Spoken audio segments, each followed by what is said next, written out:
Welcome back to Exotic Car Playplace, everyone. Thanks for joining in again. And today, have we got a treat? Today, we're going to talk about the top 3 reasons why luxury cars are designed to be so unreliable. Let's get talking about it now. Welcome back to the channel, everybody. Mark with Exotic Car Playplace, and today, so the first main reason why luxury cars tend to be unreliable is because a lot of the cars that are luxury cars are powerful, because a lot of people want powerful cars to show off. They pay a lot of money, they want the power to go with it. And with that power, usually it takes large displacement engines, multiple cylinders, turbos, single turbos, double turbos, quad turbos, supercharging, lots of different power adders is what it takes to create the power. Well, that power creates heat. Heat creates wear and tear, and at the end of the day, that's what breaks an engine. So you want some examples of some very powerful cars? How about a whole host of the M versions from BMW? M5s, for example, twin turbo V8.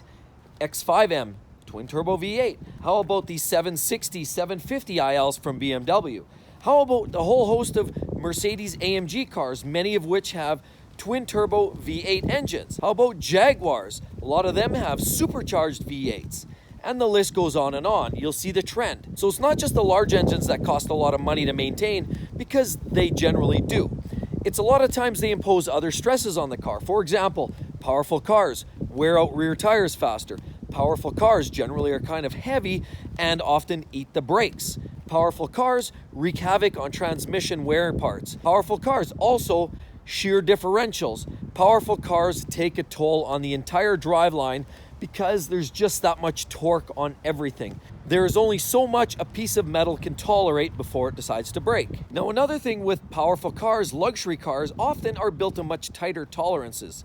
Tighter tolerances means everything's machined and designed to much smoother, tighter tolerances. In other words, they'll work more efficiently, deliver more power, and less loss along the way, but unfortunately that wears quickly. And when it wears, and once a vehicle goes out of tolerance, then you see a problem. As a great example, how about the Bmw E60 M5, the V10 engine with the S85 motor, excellent engine, F1 technology. But the problem with that engine was typical engines are designed on rod bearing tolerances to be around 4 to 5 thou. Well, guess what? The M5 engine is designed more to be around 2.5 thou. In other words, it's so tight the oil can't even get between the journals and the rod bearings themselves, and thus creating excessive heat, quick wear and tear, and essentially rod bearings that fail at a much sooner rate than they were expected to originally.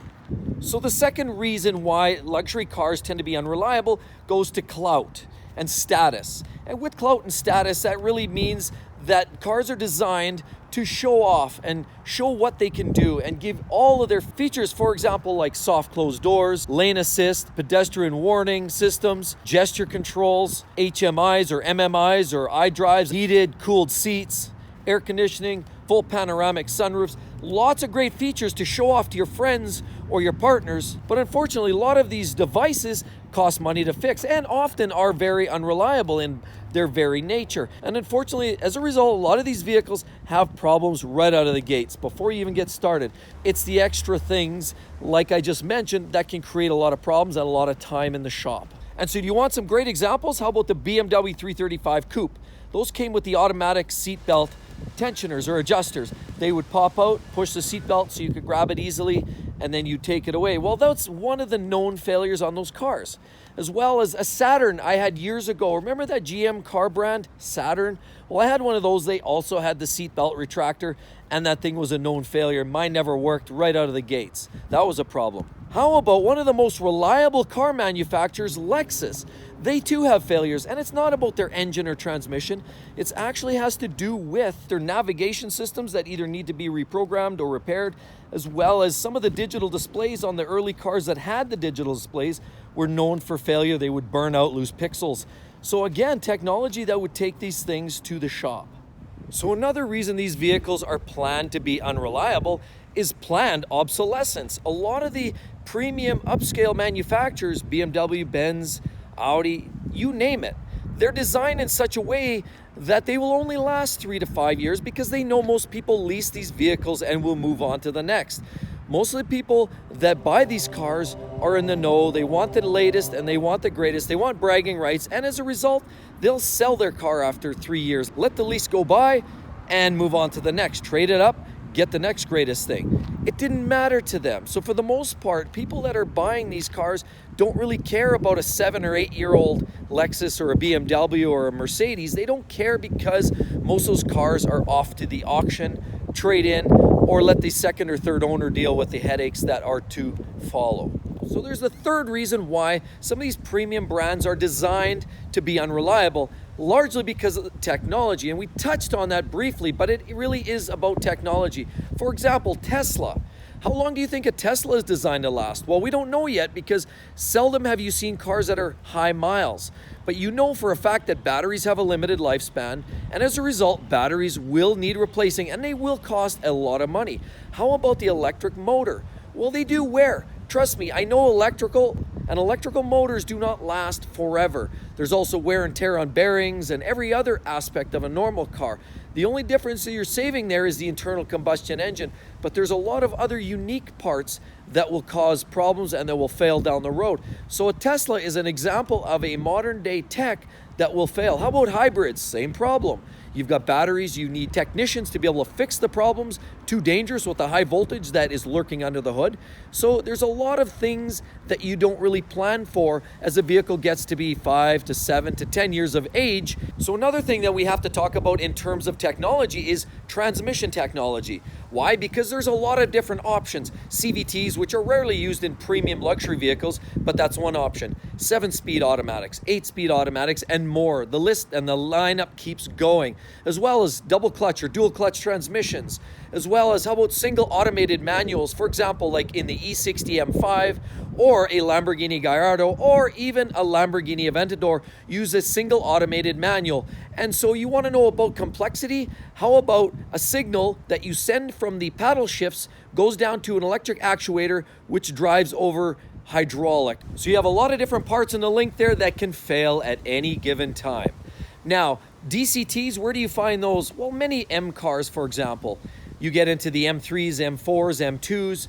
How about AMG Benzes? Not too many. Most of those AMG cars are using automatic transmissions.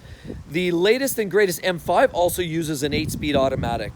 How about the Jaguar F-Type R? That uses an 8-speed automatic as well. You see the trend. There is a lot of automatic transmissions being utilized now, but don't get me wrong, that is not necessarily the most reliable setup. The most reliable transmission you could hope for is a good old-fashioned manual gearbox with that third pedal. That's going to be the most reliable way, seeing as rarely do you find that setup anymore. How about another couple quick examples of technology that they install just because they can, not because they should? How about electric water pumps? Why do a lot of manufacturers use electric water pumps? Well, there's less drag on the system. Less drag because there's no longer a belt pulling on the crankshaft. It reduces the power loss. But because it's electric pump, it's another electrical component that adds a piece of complexity and increases its likeliness of failure. How about the new digital displays you're seeing in almost every car today? Sure looks slick, doesn't it? Other than the glare that you get off the sun. But guess what? Those failures are imminent. Anytime you put a TV screen in front of you, you know there's a chance of it failing. How many TVs have you owned in your lifetime? Probably in the last 10 years, I bet you most of you guys have bought a TV that has failed, only lasted 3 or 4 years. Why? Because none of that modern day electronics is designed to last. And the same goes for these digital displays you're gonna find in any modern Audi, Benz, Beamer, Porsche, any of the like. So let's talk about one more piece of technology that we see in a lot of vehicles today. How about right over there? We have Range Rovers. Great vehicles, ride really well, really luxurious, powerful, and comfortable, but they have air suspension. And you know what happens to the air suspension when it stops working? Ching-ching. That's right, you're writing a check to the local dealer to get it fixed. And how do I know that? Because guess what? I have an X5 diesel. I too have an E70 X5 that runs on air suspension. And unfortunately, my air suspension failed. There's any number of potential issues there. There's some high pressure air lines. There's a mini compressor that's mounted underneath the bottom of the car. There's also 2 airbags, one for each side at the back. And if you don't know how to do it yourself and you're not thrifty at checking the online classifieds or eBay, you can pay up to $2,500 for a pair of airbags should yours fail, and they will fail. Air ride does not last forever. It is a great slick option. It makes the vehicle ride very comfortably. It absorbs the bumps nicely. You can also take on increased load. However, it will fail. It's not if, it's when. Sorry. So guys, I really hope you enjoyed the video.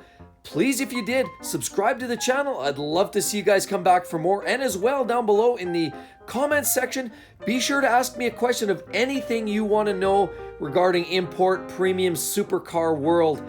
Let me know, ask the questions, I'll give you what I can. Hope to see you guys soon. Talk to you then. Bye-bye.